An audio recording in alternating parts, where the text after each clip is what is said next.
Iza na batute ba memaki ngai. Naki kaka koluka lisungi. Tanki naza mutu na mwana naki nae na luka nani akoki kosalisa nga na passion na zanango. Oui, tokendeki na hôpital. Balobi na Panzi. OK, na kati ya mboka na biso Panzi. Balobi ke bo fina kaye bo tshelo ko mususu te. Pona ba fièvre bo pese aspirine esili. To pas aspirine kisi musu bo pesa. Kisi musu eza sute pona ba fièvre, aspirine kaka.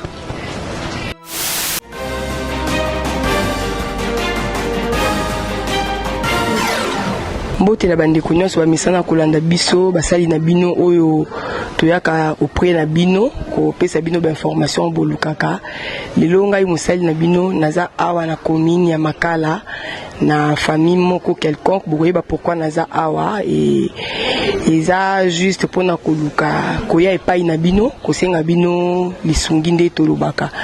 Il y a une fille et aza malade na kombo ya Gloria Mukua nde papa na ye a intéressé kibiso abenga kibiso toya ko aloba asenga lisungi epai na bino bato bomisana kosunga bato motema malamu oyo bosunga bato oyo botuti samaka na ba problème ya bato donc bozaka insensible te na baka mususu oyo eza ya kosunga. Donc sans plus tarder tozana ndina bisibino awa na tukobisa bino tozana commune na Makala na epai ya papa ako se présenter ye moko et ayebisa biso pe lisungi o ay ko senga epai na bino eza lisungi ya ndenge nini. Bonjour papa. Bonjour maman. Okoko pesa biso kombo na yo se présenter kombo na yo nani uzana uvanda kawapi? OK, kombo na nga Mukua Patience David na vandi na secteur ya Panzi territoire ya Kasongolunda. Na ki na mwana azobela na osenga aide vraiment basalisa ngai pasi moko eza penza yango te. OK papa uti koloba azosenga lisungi epai na bino bato bomisana kosunga bato auti na bandundu ndenga bina secteur ya Panzi na Panzi ayaki papa kolonga kuna po boya oyaki ndengeni oyaki yo moko to encore oyaki pona kosalisa mwana pona maladi wazana moto eza na bato oyo bamemaki yoti ou encore bato babengaki yo oya po basunga yo. Iza na batute ba memaki ngai naki kaka koluka lisungi tanki naza mutu na mwana naki nae na luka nani akoki kosalisa nga na passion na zanango. OK, bandaki ndengeni maladi ya Gloria mwana kombo na na Gloria lobi Gloria nani? Wa Gloria. Ke mwana kombo na ye Gloria Mukua papa Patience mega koyebisa biso ebandaki ndenge nini bandaki ka boy sai pe combien de temps bandi po et se déformer boy donc ekoma ndenge komi lelo boy ebandaki bouton moke mois d'août ti totali kaka ndenge eloko ezalaki tokomi na katikete eloko ezo évoluer tomoni su autrement ya kosala te ti lelo oyo ndenge eza wana ezo évoluer kaka solution eza te. Bandaki bopesi déjà bakisi to bandaki to pesa kaka aspirine pona fièvre esili. OK, aspirine opesa yo moko to nde na makanisi ko opesa yo ko ba fait ou encore eza na ba médecin to ba minganga nde tolobaka ba yebisa ki opesa ka aspirine. Oui, tokendeki na hôpital. Na Panzi. OK, na kati ya mboka na biso Panzi. Balobi ke bo fina kaye bo tshelo ko mususu te pona ba fièvre bo pese aspirine esili. Par aspirine kisi musu bo pesa. Kisi musu eza sute pona ba fièvre, aspirine kaka. OK, merci beaucoup. Bokinde papa oti koloba, isa papa Patience Mukua, papa ya Gloria bébé na biso bozomo na Gloria Mukua. Gloria za na âge 4 ans. OK, Gloria za na 4 ans, c'est vraiment difficile.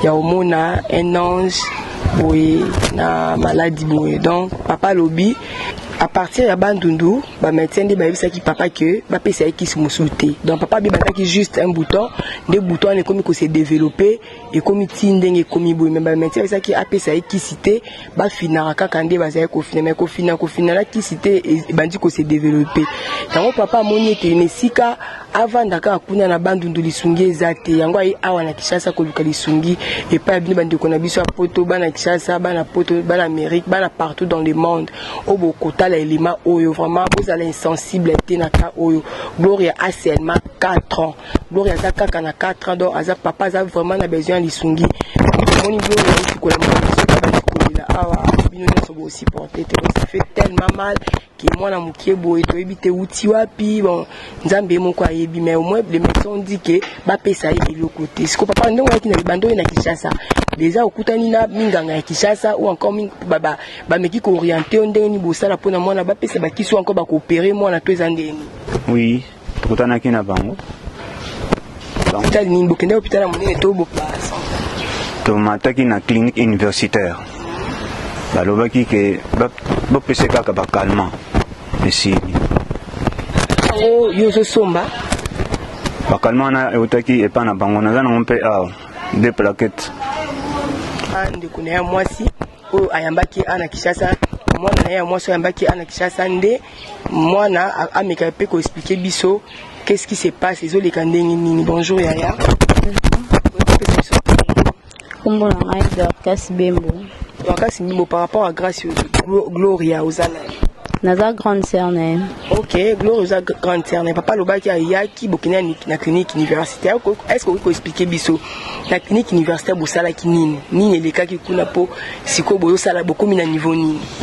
Bon, merci. Quand on commence à la clinique universitaire, bah recommandé qui biso to côté scanner, to sali examen scanner, résultat bimaki. Le résultat bimaki mais ba médecin, bah ibisa ki biso te elo konini ba moni na maladie wana, bah ibisa biso te. Mais ba bimisa ki ordonnance na bimisa ki il fallait pas pesa biso ba kiss. Bakisi tisiko bapesi biso parce que mbongo pesa ba mpona to bakisi ezate mbongo wana ezaki na valeur ya $200 maintenant jusque là le poids ça ne l'autre côté moi to zonga pe kuna ezate pour ordonnance ezaka pa na bango yango to senga lisungi bato maka pour ya balu ya biso des fils qui aiment pour wana pour na bakisi pour moi na ko pour atola la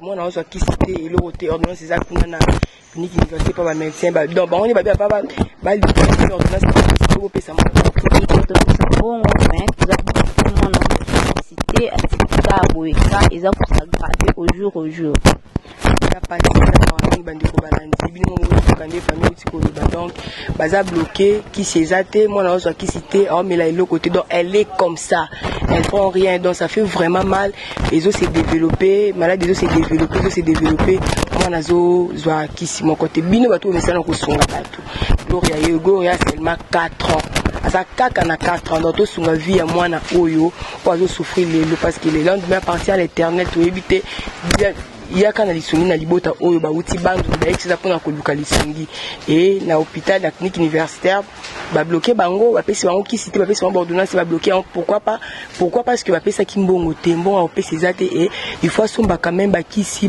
yango o somba ezate o somba mbongo ezate o somba et il faut ba approfondir ba examen mbongo pesa donc ba za bloquer il faut ba sala ba examen approprié ba sali yango te pourquoi parce que mbongo ya ko sala ba examen wana ezate donc bino bakomisa olanda biso bo continuer kolanda biso et toyeka epa na bino kosenga lisungi donc tosengi lisungi papa est-ce que ozakoki kozala maloba ya suka mpona Gloria nazosenga kaka ke lisungi mpenza basalisanga mpona mwana oyo merci ok merci beaucoup yayo kobakisa maloba ya suka ndenge olobesa te bakama bayokaka pasi o biso bakolo mwana tosala nango basunga biso ka vous comprenez le mot